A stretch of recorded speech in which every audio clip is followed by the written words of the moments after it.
नमस्कार, आपके साथ मैं हूं विद्यानाथ झा। ब्रह्मास्त्र में आपका स्वागत है। न्यू ईयर से पहले कट्टरपंथी मौलाना गदर मचाए हुए हैं। पहले न्यू ईयर पार्टी में मुसलमानों के शरीक होने पर फतवा जारी करने वाले मौलाना शहाबुद्दीन रजवी ने अब बॉलीवुड एक्ट्रेस नुसरत भरूचा को लेकर फतवा जारी कर दिया है। फतवा इसलिए क्योंकि एक्ट्रेस नुसरत महाकाल के दरबार में मत्था टेकने पहुंच गए और यहां उन्होंने भस्म आरती भी की और इसी बात से मौलाना शहाबुद्दीन रजवी भड़क गए और फतवा जारी कर दिया है। उन्होंने कहा है कि नुसरत ने इस्लाम के उसूलों के खिलाफ काम किया है। मंदिर में दर्शन जलाभिषेक की इस्लाम इजाजत नहीं देता है, इसलिए नुसरत पर शरीयत हुक्म लागू होती है कि उन्हें तौबा करना पड़ेगा। नुसरत भरूचा इस्तगफार पढ़ें और कलमा भी पढ़ें, ऐसा पहली बार नहीं हो रहा है। इससे पहले भी सारा अली खान के मंदिरों में दर्शन करने पर भी कट्टरपंथी भड़क गए थे और इस तरह के बहुत सारे एग्जाम्पल हैं जो आप देखते रहते होंगे।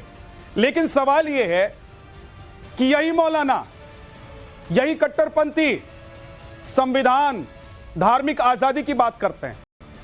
यही लोग कहते हैं कि स्वतंत्रता है सबको इस देश में, अपने हिसाब से मंदिर मस्जिद धर्म कर्म करने की। फिर ये सवाल क्यों उठाते हैं, ये कलमा पढ़ने की बात क्यों करते हैं, ये फतवा जारी क्यों करते हैं? आज इसी पर डिबेट करेंगे, लेकिन पहले एक रिपोर्ट आपको दिखाता हूं।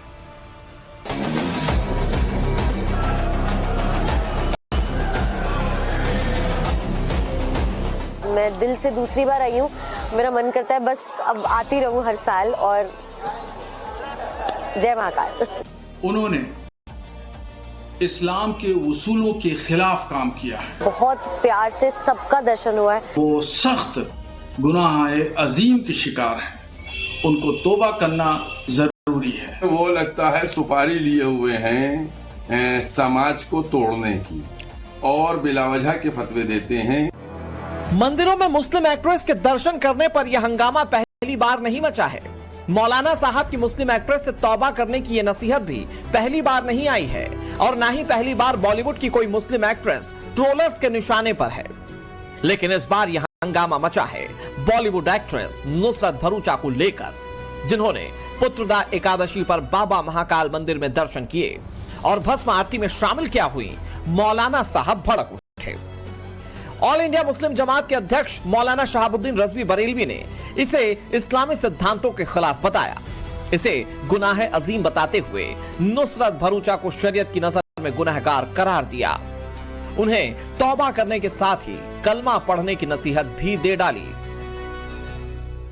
महाकाल मंदिर उज्जैन में नुसरत भरूचा ने जाकर के दर्शन किए, जल चढ़ाया और वहां मजहबी परंपराओं को निभाया। इन तमाम चीजों की इस्लाम इजाजत नहीं देता है। उन पर शरीयत हुक्म लगाती है कि वो नुसरत भरूचा तौबा करें, इस्तगफार पढ़ें और कलमा पढ़ें। उन्होंने इस्लाम के उसूलों के खिलाफ काम किया है, इसलिए वो शरीयत की गिरफ्त में आ गई हैं और वो सख्त गुनाह अजीम के शिकार हैं। उनको तौबा करना जरूरी है। शहाबुद्दीन रजवी के इस बयान का चौतरफा विरोध शुरू हो चुका है। मुस्लिम धर्मगुरु मौलाना सैफ अब्बास ने शहाबुद्दीन रजवी पर तंज कसते हुए कहा कि लगता है कि वो समाज को बांटने के लिए सुपारी ले चुके हैं। वहीं साधु संतों ने मौलाना शहाबुद्दीन रजवी पर समाज को बांटने का आरोप लगाया कि इनको फतवा देने के कोई अधिकार नहीं है। अगर कोई जाता है तो उसको जाने से नहीं रोका जा सकता है। किसी भी धर्मगुरु का काम ये होता है वो धर्म की शिक्षा से अवगत करा दे, उसके बाद मंदिर जाए, मस्जिद जाए, क्योंकि ये लोग जो सेलिब्रिटीज हैं ये सब जगह जाते आते रहते हैं, तो इससे इनके दीन के ऊपर असर पड़े, इनके अकीदे के ऊपर असर पड़े, मैं ये समझता हूँ नहीं है। नुसरत भरूचा ने जो किया है भाई, वो जब भारत जो है संवैधानिक देश है और हर व्यक्ति स्वतंत्र है कि वह किसी की भी पूजा अर्चना और उपासना कर सकता है, तो फिर इसमें शहाबुद्दीन को जो है इस तरह का जो बयान है उनका, इससे जो है तो कट्टरवाद और उनकी जो आतंकी मानसिकता है वो इससे जो है तो प्रस्तुत हो रही है। नुसरत भरूचा ने अगर उज्जैन में जाकर महाकाल पे जल चढ़ाया तो उस पे जो है कलमा पढ़ने के लिए या उसको तौबा करने के लिए दबाव नहीं डाला जा सकता, क्योंकि हमारा देश संविधान से चलता है। और रही बात इनकी, आप क्या कर नसीमुद्दीन रिजवी की, तो ऐसे लोग देश के लिए आतंकवादी हैं, जो देश की जो सभ्यता है, देश की जो एक गंगा जमुनी तहजीब है, उसको तोड़ना चाहते हैं। तो सरकार को ऐसे लोगों के ऊपर सख्त कार्रवाई करनी चाहिए, क्योंकि ये देश को बांटने का काम कर रहे हैं। ये पहली बार नहीं है कि मुस्लिम एक्ट्रेस मंदिर में दर्शन करने गई हो और इतना हंगामा मच गया हो। इससे पहले जब सारा अली खान ने इसी साल अक्टूबर में चतुर्थ केदार भगवान रुद्रनाथ के दर्शन किए, तब भी वो कट्टरपंथियों के निशाने पर आ गई थी। अगस्त में जब सारा अली खान ने वाराणसी में गंगा आरती के बाद बाबा विश्वनाथ के दरबार में माथा टेका था, तब भी वो कट्टरपंथियों के निशाने पर थी। वहीं अप्रैल के महीने में जब सारा अली खान ने गुवाहाटी के कामाख्या मंदिर में माता का आशीर्वाद लिया था, तब भी बहुत से लोगों को चिढ़ मच गई थी। सारा अली खान ने माथे पर टीका लगाया था, जिसे देखकर भड़के कट्टरपंथियों ने उन्हें नाम बदलकर सीता रख लेने का तंज भी कसा था। टीवी एक्ट्रेस देवोलीना भी शिव मंदिर जाने पर ट्रोलर्स के निशाने पर आ गई थी। देवोलीना ने जब अपने मुस्लिम हस्बैंड के साथ भीमाशंकर धाम ज्योतिर्लिंग मंदिर में दर्शन किए और उनकी फोटोज वायरल हुई, तो ट्रोलर्स उन पर टूट पड़े।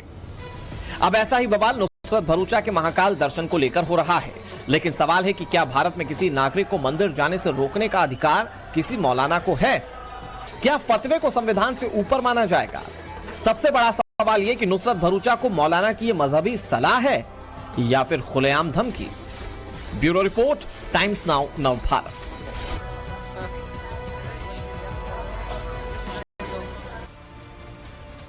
नुसरत का ये सनातनी अवतार देखकर मौलाना बौखला गए।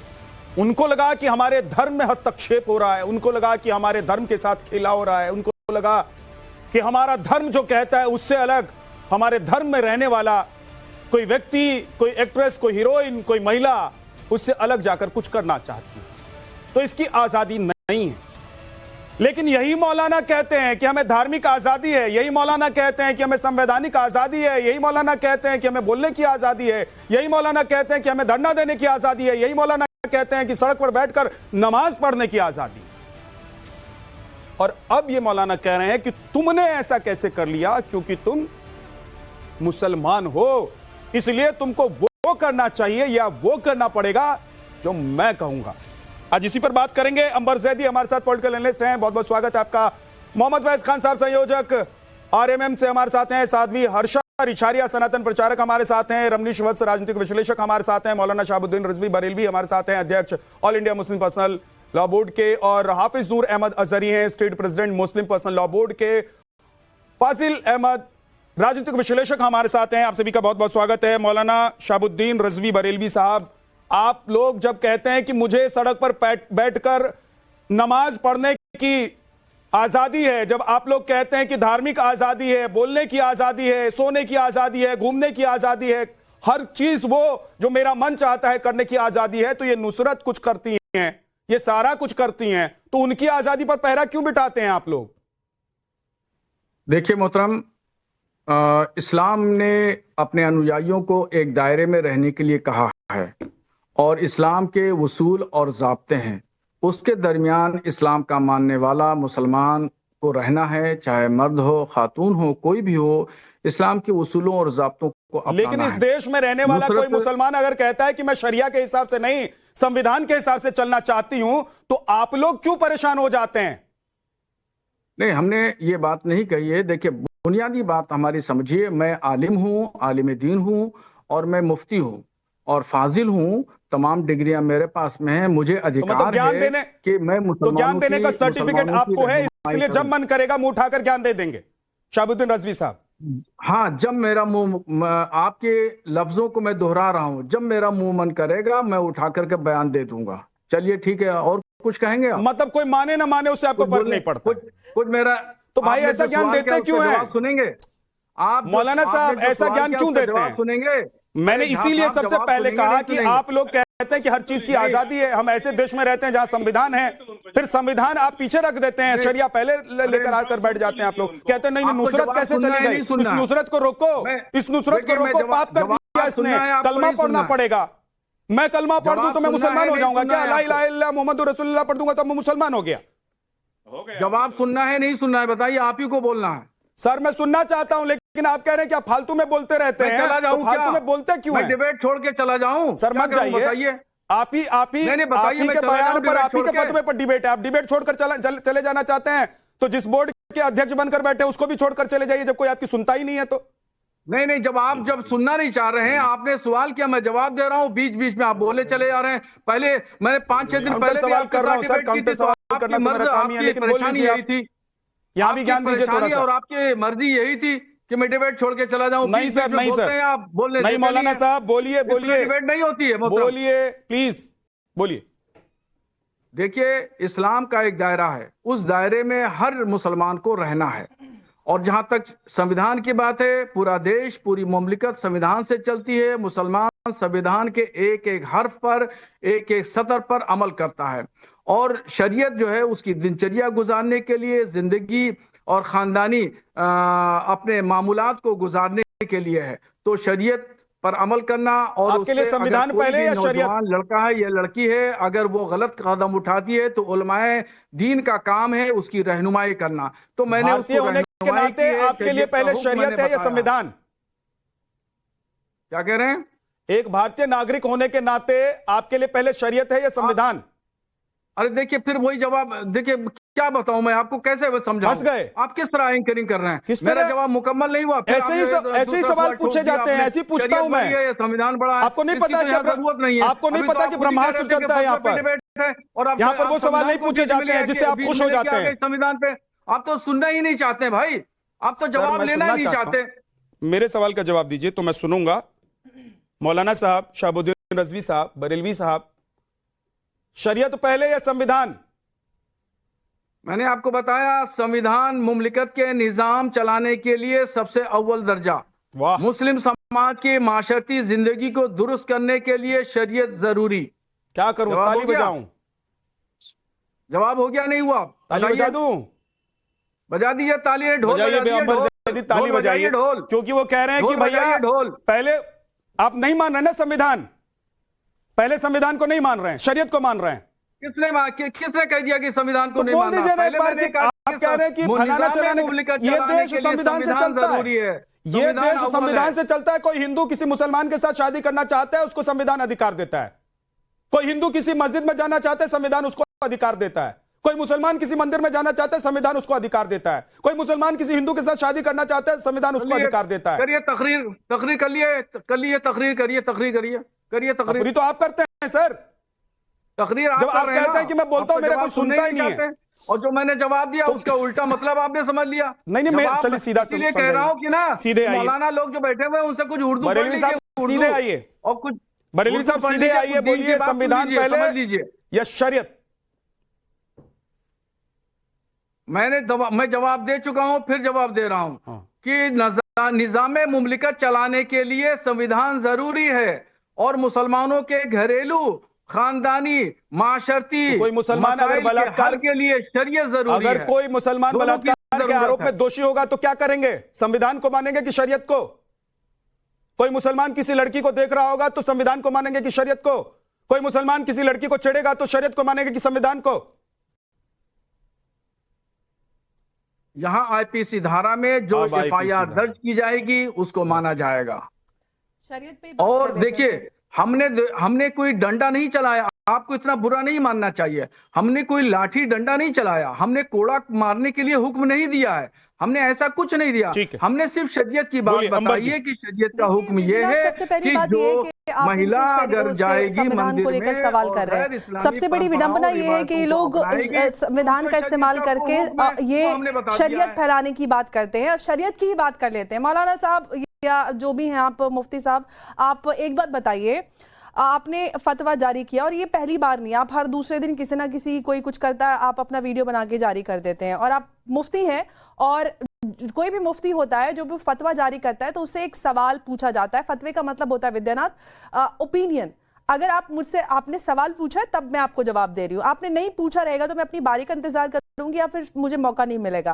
तो इनको कुछ पूछने ही नहीं जाता है क्या? एग्जैक्टली मैं वही बोल रही हूँ कि इनसे सबसे पहले तो किसने फतवा मांगा, कौन मांगता है? नुसरत भरूचा के खिलाफ फतवा, सारा अली खान के फतवा के खिलाफ फतवा, महिलाओं के खिलाफ फतवा, हर दिन ये एक वीडियो बना के जारी कर देते हैं अपने आप को मीडिया में बनाए रखने के लिए। एक सेकंड, अगर आप कह रही हैं कि फतवा का मतलब यह है कि अगर अंबर जैदी को लगता है कि ये सही है या गलत है, सलाह लेने के लिए जाना चाहिए। फतवा एक मुफ्ती से सलाह मांगी जाती है, तो जब कोई मांगी नहीं जाती है क्यों दे देते हैं? एग्जैक्टली माय पॉइंट कि शरीयत पे ही बात कर लेते हैं ना। शरीयत में फतवा, सपोज मैं मुसलमान हूं और मुझे किसी मुफ्ती से सलाह लेनी है कि भाई मैं फलानी चीज करूं नहीं करूं, जैसे कि बोल रहे थे कि जो भी खानदानी चीजें होती है उस पे शरिया के हिसाब से चलेंगे। तो सबसे पहले आप एक मुफ्ती हैं, आपसे कौन हर दूसरे दिन फतवा मांगता है ये उल्टी सीधी चीजों के खिलाफ, जिससे देश भर में उन्माद फैलता है? मुझे कैसे पता चला होगा ये लेटर आपने लिखा है, किसने लिखा है, कहां से पता चला है किसने लिखा है? आप खुद ही अपनी फैमिली में से किसी से करवाते होंगे। आप ऑफिशियल साबित कीजिए कि देश से बहुत लोग परेशान होते हैं और आपसे हर दूसरे दिन इस तरह के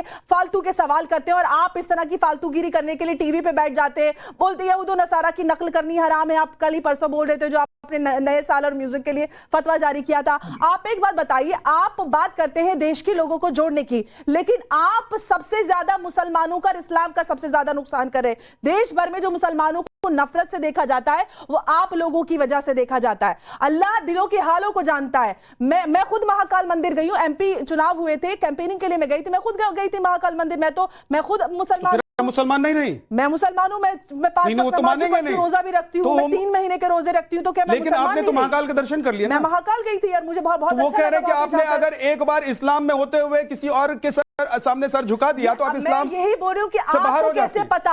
अल्लाह आप कहते हैं कि शरीयत के दायरे में है, उनको सजा मिलेगी नहीं मिलेगी और उनके ये लगेंगे वो लगेंगे, कोड़े लगेंगे, दोजख में जाएंगे, आपको कैसे पता? अल्लाह एक बात बताइए मुझे, एक बात बताइए, ठीक है अंबर, ओके वापस लौट कर आऊंगा। मोहम्मद फैज खान साहब, किसी आतंकवादी के खिलाफ कभी कोई फतवा क्यों नहीं जारी होता?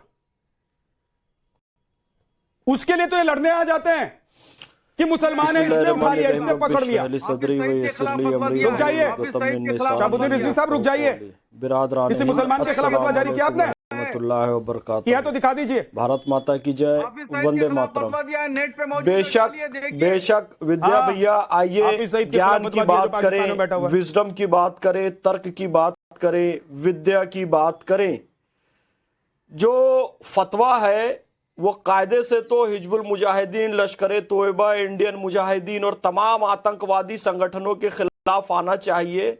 जैश मोहम्मद, पैगंबर हजरत मोहम्मद सल्लल्लाहु अलैहि वसल्लम के नाम से जो आतंकवाद फैला रहे और इस्लाम की गलत छवि पेश कर रहे हैं, उनके खिलाफ फतवा आना चाहिए। इस्लाम क्या है ये जानने के लिए ना आप कुरान शरीफ पढ़ेंगे ना हदीस पढ़ेंगे, आप देखेंगे मुसलमान का किरदार। वो आतंकवाद फैलाएगा तो आप सोचेंगे कि वो आतंकवादी है, और ये लोग जो उसको प्रोटेक्ट करेंगे तो आप यही सोचेंगे कि आतंकवाद को प्रोटेक्ट करना ही इस्लाम है, जबकि ऐसा नहीं है। विद्या भैया एक बात समझ लीजिए, ख्वाजा मोइनुद्दीन चिश्ती अजमेरी रहमतुल्लाह अलैह भारत में इस्लाम लेकर आए, जीवन भर भगवा रंग पहनते रहे। उनकी दरगाह में 2 देग है, वहां पर आज तक गो मांस तो दूर, चिकन का मांस भी नहीं बना, चिकन भी नहीं बना, बनता है तो मीठा चावल भगवे रंग का। हजरत निजामुद्दीन औलिया के प्रिय शिष्य हुए हजरत अमीर खुसरो, उन्होंने लिखा, बल बल जाऊं मैं तोरे रंग रजुआ, मोहे सुहागन की नीरे तो से नैना मिला के। तो वो भगवे रंग से और ख्वाजा मोइनुद्दीन चिश्ती की कव्वाली से और सुहागन के प्रतीक से और हजरत वारिस अली शाह के यहाँ आज भी होली मनाई जाती है देवा शरीफ में। तो सूफियों ने, संतों ने सबको जोड़ने के लिए सब कुछ किया। तो ये क्या आदरणीय हर्षारी जी, ये सामाजिक, होली का त्योहार है, दिवाली का त्योहार है, मिठाई खा लीजिए। एक धर्मगुरु थे, अभी उन्होंने कहा कि ये सामाजिक आतंकवाद फैला रहे हैं। क्या ये सामाजिक आतंकवाद फैला रहे हैं? और ये दिल्ली में जो आत्मघाती बनकर फट गया उसके खिलाफ फतवा नहीं जारी किए। वो लखनऊ वाली जो डॉक्टर है उसके खिलाफ फतवा जारी नहीं किया। इसके अलावा जो जो लोग पकड़े गए हैं उनके लिए तो ये लोग लड़ते रहे कि भाई मुसलमान होने की वजह से सजा दे रहे हैं। इस देश में हिंदू और मुसलमान देखकर सजा दी जाती है। इस देश में अल्पसंख्यक बहुत परेशान है। फैज खान साहब, देखिए 2 चीज है, आतंकियों को एक तो ये स्वीकारना चाहिए तमाम मुफ्ती मौलानाओं को कि ये मुसलमान हैं।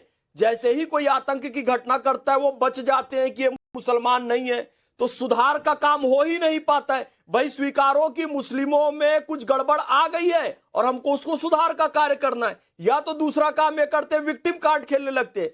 भाई यदि वो चोरी कर रहा है तो उसे जेल में डाला जाएगा। नहीं, अब एक सेकंड रुक जाइए, एक सेकंड रुकिए, एक सेकंड फैज खान साहब, एक सेकंड फैज खान साहब रोक रहा हूं। अगर कोई मुसलमान चोरी करता हुआ पकड़ा जाता है तो उसको जेल में डालना चाहिए कि शरीयत के हिसाब से उसको सजा मिलनी चाहिए? क्योंकि वो कह रहे हैं कि मुस्लिम समाज के लिए, उनके ताने बाने के लिए उनका शरीयत है। पारिवारिक मामलों में भैया विद्या भैया समझिएगा बात को, जब भी सिविल केस आते हैं कि भाई 4 शादी करना है, कि लड़की को अधिकार देना है कि नहीं देना है, तो ये घरेलू मामले इसमें, लेकिन क्रिमिनल केस में कहते हैं चोरी किया तो हाथ काट देंगे मुसलमान ने। तो नहीं साहब, यहां पे भारत का संविधान चलेगा, आईपीसी चलेगी, यानी क्रिमिनल कोड में समानता चाहिए। कोई मुस्लिम हत्या करे या रेप करे तो उसका सरकलम करना चाहिए। तो नहीं, वहां आईपीसी मानेंगे, लेकिन जहां फायदे की बात है, 4 शादियां करना है, इंस्टेंट ट्रिपल तलाक, फायदे की बात नहीं है, जिससे मतलब इनको लगता है कि सिर्फ इनका फायदा होगा। फायदे की बात नहीं है, किसी मुसलमान के फायदे के लिए फतवा जारी नहीं कर रहे हैं। इनको लग रहा है कि वो कह रहे हैं कि आत्ममुग्धता में करता हूं और करता रहूंगा। ये आत्ममुग्ध हो जाते हैं इसी बात से कि मैंने फतवा जारी कर दिया, मैं पढ़ा लिखा हूं, स्कॉलर हूं, मैं विद्वान हूं, मेरा काम ही है फतवा जारी करना, मैं फतवा जारी करता रहूंगा। दिल्ली ब्लास्ट वाले के लिए नहीं करूंगा, वो जो डॉक्टर पकड़ी गई लखनऊ वाली उसके लिए नहीं करूंगा, और भी जो इस तरह के कामों में पकड़े जाते हैं उनके लिए नहीं करूंगा। हर्षा रिछारिया जी, तो क्या मतलब मान लिया जाए कि इन लोगों का काम है कि भाई अगर हिंदू मुसलमान एक साथ मिलकर बैठना चाहते हैं, कोई मुसलमान जाकर मंदिर में पूजा पाठ करना चाहता है, अंबर जैदी जाकर महाकाल के दर्शन करके आ जाती हैं, तो इसको तोड़ देंगे। लोग कहेंगे नहीं उधर मत जाना, उधर हिंदू हैं, और फिर भाईचारे की बात करेंगे। इनके अकॉर्डिंग ये होना चाहिए, एक तरफ ये बात करते हैं एकता की, सामाजिक एकता की, फिर बोलते हैं कि हमारे साथ समाज में गलत हो रहा है, हमारे साथ देश में गलत हो रहा है। उसके बाद दूसरी तरफ जब बड़े बड़े कांड हो जाते हैं इस देश में, चाहे वो दिल्ली वाला कार बॉम्ब ब्लास्ट हो, चाहे उसके अलावा छांगुर बाबा वाला केस हो, छांगुर बाबा के खिलाफ कितना फतवा जारी हो गया, जिन्होंने इतना लव जिहाद का इतना बड़ा ट्रैप फंसाया था, इतना जाल बिखेरा था, तब कौन सा फतवा जारी हो गया था? कितने लव जिहाद के केसेस हो रहे, किस किस के खिलाफ ये फतवा जारी कर देते हैं? ये सिर्फ ये देखते हैं कि अच्छा ये मंदिर चलेगा तो फतवा जारी हो गया। आप नेट पे देख लीजिएगा, मैंने फतवा जारी किया छंगूर बाबा के खिलाफ, आपको जानकारी है? आपको अच्छा, तो ये जो बॉम्ब ब्लास्ट हुआ था और ये जितने डॉक्टर्स की मीटिंग हुई थी उनके खिलाफ कितना फतवा निकाला आपने?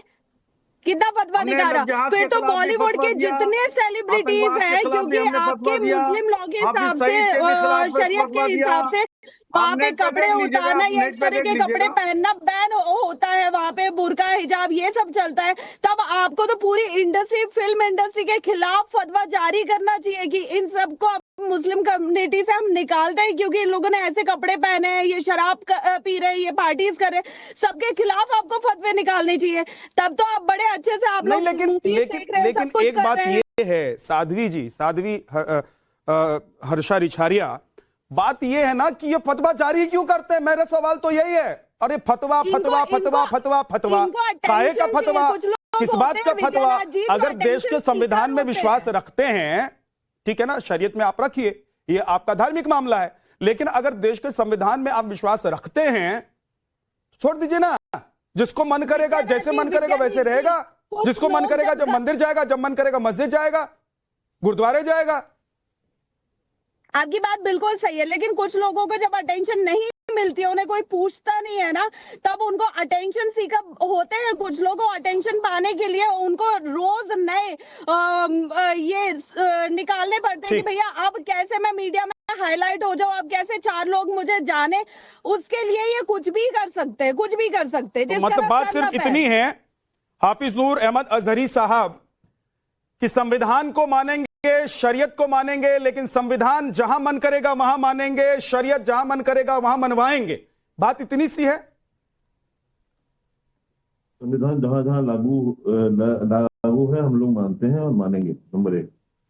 दूसरी बात यह है कि जिस चीज की आजादी संविधान ने दी है हमें, वो हम संविधान के ही दायरे में रह करके वो काम करते हैं।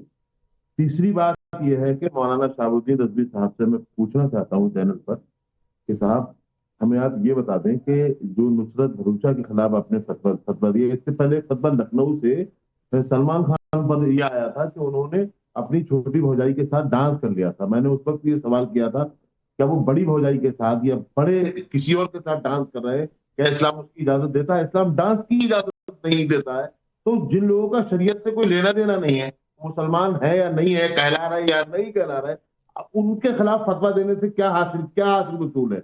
नुसरत भरूचा जो हम एक्टर है, कलाकार है, वो कहीं अगर जा रही हैं तो उनके जो डांस कर रही हैं, फिल्में बना रही हैं, क्या शरीयत उसकी इजाजत दे रहा है? क्या तो शरीयत उसकी इजाजत नहीं दे रहा है, फिर आप इस चीज पर फतवा क्यों लगा रहे हैं? फोटो दिखा रहे हैं भैया, पूछो भैया इनसे।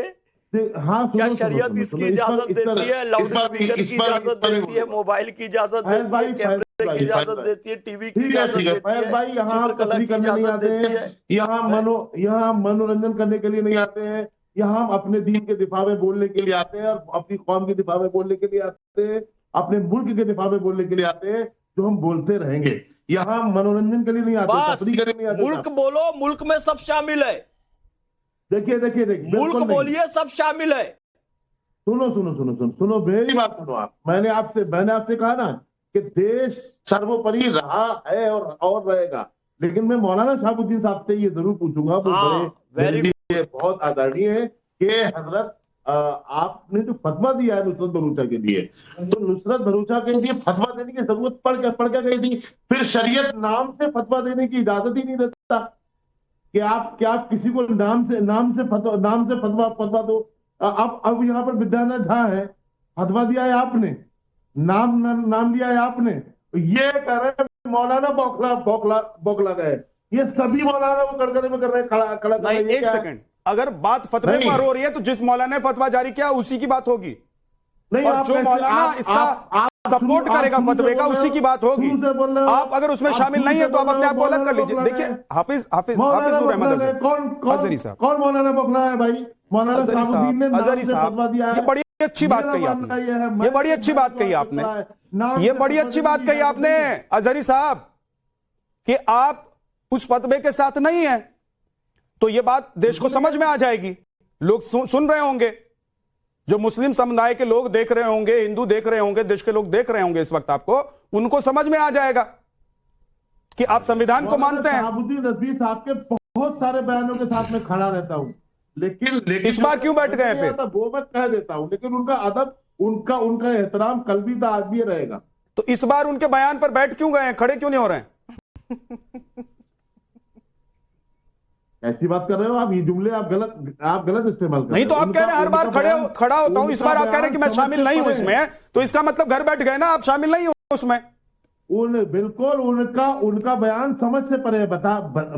फाजिल अहमद, आपको समझ में आ रहा है कि अगर एक हीरोइन या कोई भी, मैं कह रहा हूं, जो इस देश में संविधान को फॉलो करता है, वो अगर मंदिर, मस्जिद, गुरुद्वारा, चर्च कहीं भी जाता है तो उसके खिलाफ फतवा जारी कर देंगे, कहेंगे कि भैया शरीयत के नीचे आओ। अरे वो कह रहा मैं संविधान के नीचे रहूंगा, मैं हिंदुस्तानी हूं, मैं भारतीय हूं। विद्या भाई, जो लोग मुसलमान सुबह उठ के मस्जिद में जाकर नमाज पढ़े, या हिंदू बगल के घर में हिंदू निकल के जाकर के सूर्य नमस्कार करे, दोनों को संविधान नहीं रोकता है, दोनों को इजाजत है। चर्च में जाइए, सबको अपने अपने धर्म, किसी मुसलमान को छूट नहीं है, सभी धर्मों को छूट है इस देश के अंदर। और बात आई नुसरत पे, तो हिंदू धर्म के लोग जो है, हिंदू औरतों को शिवलिंग पे जाने की इजाजत नहीं है, और आप ही की रिपोर्ट में दिखा रहा है कि नुसरत को दरवाजे से ही बाग कर दिया। आप सच में मूर्ख हैं कि मूर्ख बनाते हैं देश को? सुन लीजिए फाजिल भाई, सॉरी टू से आप मेरे बहुत अच्छे मित्र हैं, शिवलिंग पर, लेकिन मैं देखता हूं जब भी आप पैनल में बैठते हैं ना, या तो आप मूर्खता वाली बात करते हैं या आप सच में मूर्ख हैं। दरवाजे से आपको नहीं पता, दरवाजे से आपको नहीं पता कि महाकाल में हर रोज कितनी महिलाएं जाके दर्शन करती हैं? आपको नहीं पता कि आज 31 है, में तो कोई जाता ही नहीं है वहां पे। आज आपको नहीं पता कि 31 पर शिव मंदिरों में जाकर महिलाएं जलाभिषेक करेंगी? इसका मतलब आपको या तो पता नहीं है, नहीं कर सकती आप, या मूर्ख बनाते हैं। एक बार महाकाल जाके आइए, आपको पता चलेगा महिला शिवलिंग पे नहीं जा सकती। शिवलिंग पर महिला का जाना ही प्रतिबंध है। हाँ, और नुसरत को भी दरवाजे से भगा दिया। देखा नहीं दरवाजे रिपोर्ट से में? अभी आप ही की रिपोर्ट में दिखा कि नुसरत को दरवाजे से ही भगा दिया। कहाँ से दरवाजे से भगा दिया उसको? वो कौन सी चाहे रिपोर्ट कितना देखते हो भाई साहब? अरे ख्वाब भाई में आता है लगता है। में उल्टा क्या सीधा ये मंदिर बोल में रहा जाने है। से ही मोहब्बत बढ़ती अरे है? शिव जी को अर्धनारीश्वर मंदिर में कहा जाने जाता से ही है, मोहब्बत बढ़ती महिला है नहीं क्या? जा सकती। अरे मोहब्बत भैया के शिव एक जी साथ का आधा हमारी रूप ही विद्या महिला है। मोहब्बत है क्या? नहीं, विद्यानाथ झा से हमारी क्या मोहब्बत है क्या? अर्धनारीश्वर है, ना हमारे उनका साथ नाम मस्जिद उमा जाते शंकर हैं, है, ना उनके उनका साथ नाम मंदिर गौरी जाते हैं। शंकर है। लेकिन पूछिए हमारी मोहब्बत कम है क्या इनसे? अजीब नहीं, अगर मान लीजिए, मेरी बात सुनिए, अगर मान लीजिए ये VIP एक्सेस होता है जहाँ पे लोग बैठे हुए हैं। वीवीआईपी मतलब सबसे आगे वाली पंक्ति में बैठी हुई हैं, जहां पर विराट कोहली अनुष्का बैठकर दर्शन कर रहे थे, वहीं पर नुसरत भी कर रही है। पीछे आप लोग किसी होते हैं। लालच में जा रहे हैं ना आप, जो है किसी लालच में जा रहे हैं, किसी को खुश करने के लिए जा रहे हैं। हाँ जा रहे हैं, लालच है उनको लालच है। मैं बता रहा हूं, उनको लालच है, उनको ब्लेसिंग का लालच है। उनको लालच इस बात का है कि वहां जाऊंगी तो सुकून मिलेगा। उनको लालच इस बात का भी होगा अंबर कि ऐसे मौलाना और ऐसे जो इस्लाम और मुसलमान के ठेकेदार हैं, इन जैसे लोगों की बात जब कान में पड़ेगी तो सीधे शिव जी याद आएंगे। मैं तो ये कहती हूँ कि एक बार फाजिल अहमद को भी जाना चाहिए महाकाल। इनको पता चलेगा कि महाकाल कितनी जगह है, वहाँ की वाइब्स कितनी स्ट्रांग है। और मैं मुसलमान हूँ लेकिन मुझे वहां पे जाके बहुत अच्छा महसूस हुआ कि वाइब्स बहुत स्ट्रांग वाइब्स है। तो ले जाइए ना एक बार जाना चाहिए फाजिल भाई, एक बार जाना फाजिल भाई, चाहिए। एक सेकंड। और दूसरी बात यह कि मैं तो सोचती हूँ कि नुसरत फतेह अली खान साहब का एक जो भजन है सासों की माला पे सिमरू में क्या नाम, अगर वो आज के जमाने में हो तो मैं सोचती हूँ कि उनके इतने महान उनके भजन है, गाने हैं जिनमें उनमें भगवान की आराधना की उन्होंने, ये लोग होते तो उनका क्या बताते? क्या वो इतने बड़े कलाकार बन पाते जिनको पूरी दुनिया में लोग सुनते? क्या उनके खिलाफ तो कभी कोई फतवा नहीं आता? अब अचानक से मुझे नहीं समझ में आता कि फतवों की दुकान अभी 20-30 सालों में क्यों खुल गई है। पहले मौलाना नहीं होते थे, पहले इस्लाम नहीं होता था, इस्लाम अभी 20-30 सालों में ही आया है। तो आप लोग जो अपनी दुकान खोल के बैठ जाते हैं हर मुसलमान के खिलाफ, हर कलाकार के खिलाफ, एक काम कर दीजिए अंबर ज़ैदी, मैं चाहता हूं, देखिए आप कह रही हैं कि आप महाकाल गई, आप कह रहे हैं कि इससे आपके धर्म में कोई फर्क नहीं पड़ा, आपके प्रैक्टिस में कोई फर्क नहीं पड़ा, आप अभी भी नमाजी हैं, आप पहले भी थी, आप अभी भी इस्लाम में जो करना चाहिए वो करती हैं। तो एक बार सुनिए ना फाजिल भाई, फाजिल अहमद थोड़ा रुकिए ना, अपने टेप रिकॉर्डर को रोकिए थोड़ा सा, पॉज रखिए ना, पॉज कीजिए, मैं आ रहा हूं, सुन तो लीजिए मेरी बात तो सुनेंगे नहीं तो बोलेंगे कैसे, जवाब कैसे देंगे? अरे पैनल में इसलिए नहीं बैठे हैं कि सिर्फ बोलते जाएंगे। फाजिल भाई सुनिए, अंबर ज़ैदी फाजिल अहमद को एकदम स्क्रीन पर बड़े बड़े विंडो में रखिए, दोनों को रखिए, और महाकाल का विजुअल रखिए, ठीक है? रखिए जरा, ये देखिए। और आज मैं चाहता हूं अंबर ज़ैदी, अगर आपका इस्लाम खतरे में नहीं पड़ा, आप मुसलमान ही रह गई महाकाल जाने के बाद भी, तो फाजिल भाई को न्योता दीजिए, उनको लेकर जाइए, उनके जो कुछ मिथ्य हैं वो टूटेंगे, उनके दिमाग में जो कुछ कट्टरपंथी कीड़े घूम रहे हैं वो कीड़े बाहर निकल कर जाएंगे। आप लोग आपस में बात कर लीजिए और टिकट मैं करवाऊंगा, चलिए महाकाल। बड़ी अच्छी बात, आपने बहुत अच्छा ऑफर दिया है। देखिए ये वही लोग हैं जो कहते हैं कि ईश्वर अल्लाह सब एक है, सब हम सुन तो लीजिए पहले अंबर ज़ैदी क्या कुछ कह रही हैं आपको। जब हिंदू दरगाहों पर, मस्जिदों में आते हैं, मज़ारों पर आते हैं, तब तो आपको नहीं लगता कि किसी हिंदू का धर्म खतरे में आ गया? अगर कोई मुसलमान किसी मंदिर में चला जाता है तो आप उसको धर्म से खारिज कर देते हैं। फाजिल भाई देखिए सेक्युलरिज्म एक तरफा नहीं होता है। आपने इस देश में एक तरफा सेक्युलरिज्म की दुकान खोली। आज अगर जो इतने वर्षों से ड्यू था कि मुसलमान भी वही चीज करे, भाई हिंदुओं को भी तो सम्मान चाहिए। अगर आप एक ऑफर और मैं आपको दिलवाता हूं, बराबर लगता है मुझे, वाकई में बहुत अच्छा लगा। इनका सेक्युलरिज्म वहां खत्म हो जाता है जहां पर इनको लगता है कि मेरी बात कोई कैसे नहीं मान रहा है। बिल्कुल इनको दिक्कत, इनका ईगो वहां फंस जाता है जहां इनको लगता है कि मेरी बात कोई कैसे नहीं मान रहा है। और अगर वो मुस्लिम महिला है तो कैसे नहीं मानेगी? 1,24,000 पैगंबर में विश्वास रखते हैं, तो आपको कैसे पता कि आप उन 1 लाख, आपको पता है उनके नाम पता है, आपको कैसे पता कौन से भगवान मैसेंजर ऑफ गॉड है, किसको ईश्वर ने भेजा? एक बार और, अब रमनीश वत्स को और फाजिल अहमद को रखिए स्क्रीन पर बड़े बड़े विंडो में। देखिए रमनीश भाई नॉन स्टॉप मत बोलिए, नहीं तो मुझे आपका ऑडियो डाउन कराना पड़ता है, कुछ आपकी आवाज ऑन एयर जाती नहीं है। नॉन स्टॉप मत बोलिए, डिबेट करने आए हैं, डिबेट कीजिए, सिर्फ चिल्लाइए मत।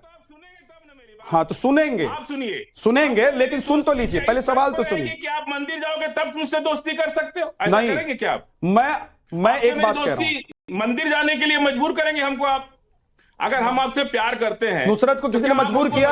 अंबर जैदी को किसी ने मजबूर किया? मजबूरी करके जाता है। कौन? तो मजबूरी से कौन जाता है? भगवान के दर पे, अल्लाह के दर पर लोग अपनी खुशी से जाते हैं, ऊपर वाले से नजदीक होने के लिए जाते हैं। आपको किसने मजबूर किया? आपको कौन मजबूर करता है कि आप बकवासबाजी करें? आपको नुसरत के खिलाफ बोलने के लिए किसने मजबूर किया? आपको किसने मजबूर किया बकवासबाजी करने के लिए, देश में नफरत फैलाने के लिए?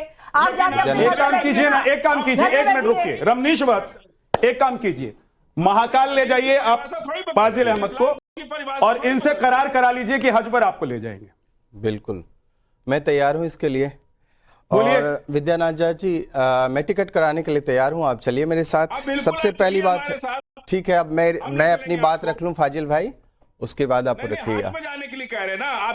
विद्यानाथ जी, सबसे बड़ी बात है कि संविधान की बहुत सारे लोग दुहाई देते रहते हैं और अभी भी जो सामने हमारे भाई लोग हैं वो भी दे रहे हैं, लेकिन संविधान तो भारतीयता को अपनाने की बात करता है, संविधान तो राष्ट्र धर्म को अपनाने की बात करता है, मानने की बात करता है, लेकिन संविधान कहीं से भी आपको शरिया कानून पालन करने की मतलब नहीं देता है।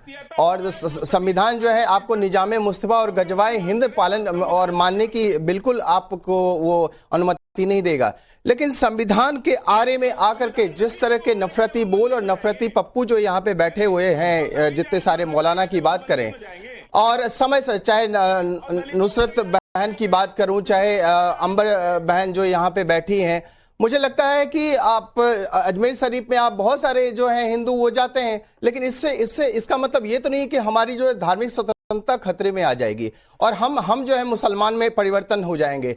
लेकिन बात करें कि आप जिस तरह के आप एक देखा जाए 1946 से लेकर के अब तक की बात करूं, एक श्रृंखला रही है जो नफरती हिंसा जो हुई है, खास करके टारगेटेड होता है, जिसमें हिंदू होता है, सनातन होता है, चाहे 1946 डायरेक्ट एक्शन जिन्ना के द्वारा किया गया, चाहे हम नवाखली कांड की बात करें, 1990 में जो कश्मीर में पलायन जो हिंदू हुए वो किसने कराया था, 2002 में जो गोधरा कांड हुआ वो किसने कराया था, 2020 की बात करें जो दिल्ली में हिंसा हुआ जिसमें पंकज की बात करें, मुकेश की बात करें, चाहे अंकित की बात करें, चाहे चंदन की बात करें, वो तमाम जो लोग हैं टारगेट हुए, जो हिंदू हुए टारगेट। फिर आप बात करते हैं सेकुलर प्रेम की। सेकुलर प्रेम इस देश में का अर्थ है कि हिंदुओं को सताओ, हिंदुओं को कत्ल कर दो, और उसके बाद फिर आप बहुत सारे जो जिहाद लेकर के आते हैं और वो जिहादी जो तत्व हैं, जो एलिमेंट्स हैं, वो आतंकी गतिविधियों को जो शामिल करते हैं, आतंकी गतिविधियों को अंजाम देते हैं, उस समय मौलाना आप लोग कहां चले जाते हैं। इसलिए मैंने कहा ये मौलाना नहीं है, ये नफरती पप्पू हैं जो टीवी पे बैठ के और टीवी पे बाहर, और इसको सियासत दल की बात करें, चाहे शब्दों की मर्यादा का ध्यान रखा कीजिए, सब एक जैसे नहीं होते। ममता दीदी की बात, मैं नहीं मानता, ये सारे लोग अजहरी साहब कह रहे हैं, जहां से मैं नहीं मानता हूं, मैं नहीं मानता हूं, क्योंकि फतवा क्यों नहीं जारी किया। मैं अक्सर हाफिज नूर अहमद अजहरी की बातों से सहमत नहीं होता हूं, लेकिन आज वो कह रहे हैं कि इसकी जरूरत नहीं थी, जो कर दिया है। नुसरत कहीं जाए उसे क्या लेने देना, अगर वो संविधान के नीचे रहना चाहती, संविधान के नीचे रहे, जिसको शरीयत के नीचे रहना वो शरीयत के नीचे रहे। तो आज मैं उनकी बातों से सहमत हूं, इसलिए मैं ये नहीं मानता हूं रमनीश वत्स कि सब लोग एक जैसे हैं। कुछ लोग हैं जो जानबूझकर फूट डालने की कोशिश करते हैं, कुछ लोग हैं जिनको अच्छा ही नहीं लगता। एक लंबी फहरिस्त है, बगल में मेरी बहन है ना अंबर बहन, बगल में मेरी बहन है, चाहे हम नाजिया इलाही की बात करें, फैज खान मेरे भाई हैं, क्या उनका धर्म खतरे में आ जाता है? क्या उनका धर्म खतरे में आ गया? क्या वो सनातन धर्म को मान लेना, इसका मतलब क्या है कि हमने उनके ऊपर जबरदस्ती की? सबसे बड़ी बात, लेकिन बात ये नहीं है, बात है कि यहाँ पे मुसलमान जो है, भारत के मुसलमानों को बरगलाने का काम, उसको नफरती भाषा को सिखाने का काम ये सारे मौलाना करते हैं। रमनीश, अंबर जल्दी 30 सेकंड अंबर जैदी और 30 सेकंड मोहम्मद फैज खान साहब, 30 सेकंड में जवाब दीजिएगा क्योंकि वक्त नहीं है। क्या हिंदू मुसलमान एकता के खिलाफ ये लोग हैं जो फतवे जारी करते हैं? अंबर जैदी, ये हिंदू मुसलमान एकता तो बात की बात है, ये सबसे पहले इस्लाम के खिलाफ है, ये मुसलमानों के खिलाफ जहर फैलाने का काम कर रहे हैं। देश में, दुनिया में जो मुसलमानों को नफरत से देखा जा रहा है, जो टारगेट है नफरत का, वो इसी वजह से क्योंकि इस तरह के पागल लोग हर दिन वीडियो बनाकर जारी कर देते हैं और उस नफरत का शिकार होते हैं मुसलमान समाज, और ये सबसे बड़े अल्लाह के गुनाहगार हैं। 30 सेकंड फैज खान साहब, सिर्फ 30 सेकंड। मोहम्मद रफी साहब, उस्ताद बिस्मिल्लाह खान साहब, भारत रत्न बड़े गुलाम अली साहब, नौशाद साहब, क्या ये सब जहन्नमी हैं? पहले तो मुझे ये बताएं।